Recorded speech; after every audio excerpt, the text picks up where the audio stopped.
రాష్ట్ర వ్యాప్తంగా గ్రామ పంచాయతీ ఎన్నికలు ముగిశాయి. అయితే ఎన్నికలైతే పూర్తయ్యాయి. పాలకవర్గాలు మొన్న ప్రమాణ స్వీకారం కూడా పూర్తయింది కదా! కొన్ని గ్రామాల్లో డబ్బులు ఖర్చు చేసి ఓడిపోయిన అభ్యర్థులు తమ గ్రామ ఓటర్ల మీద అసహనం వ్యక్తం చేస్తా ఉన్నారు. ఎందుకంటే నేనిచ్చిన డబ్బులు తీసుకున్నారు. నేనిచ్చిన మద్యం తీసుకున్నారు. నేనిచ్చిన గిఫ్టులు తీసుకున్నారు. అయినా నాకు ఓటేయలేదు. నేను ఓడిపోయాననే అసహనం వ్యక్తం చేస్తా ఉన్నారు. కామారెడ్డి జిల్లా ఉప్పల్వాయ్ అనే గ్రామంలో కూడా సేమ్ ఇట్లాంటి అసహనమే వ్యక్తం చేశారు ఒక వార్డు సభ్యుడు. రెండో వార్డుకి సంబంధించిన ఒక అభ్యర్థి ఏం చేసిందంటే, నేను మద్యం పంచాను, అట్లాగే చీరలు పంచాను. నా దగ్గర చీరలు, మద్యం తీసుకొని నాకు ఓటేయలేదు ఓటర్లంటూ వాళ్ళని దుర్భాషలాడాడు.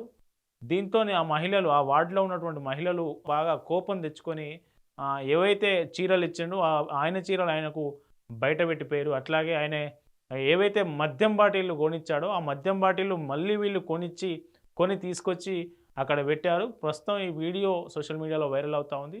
నీ చీరలు నువ్వు తీసుకో, నీ మద్యం నువ్వు తీసుకో అంటూ ఎవరైతే అభ్యర్థి ఉన్నారో, ఆ అభ్యర్థి ఇంటి ముందు ఈ తీసుకున్న ఏవైతే ఎన్నికల ముందు తీసుకున్నారో మహిళా ఓటర్లు, ఆ ఓటర్లు అవి తీసుకపోయి అక్కడ పెట్టడం ఈ సోషల్ మీడియాలో ఈ వీడియో పెద్ద ఎత్తున వైరల్ అవుతా ఉంది.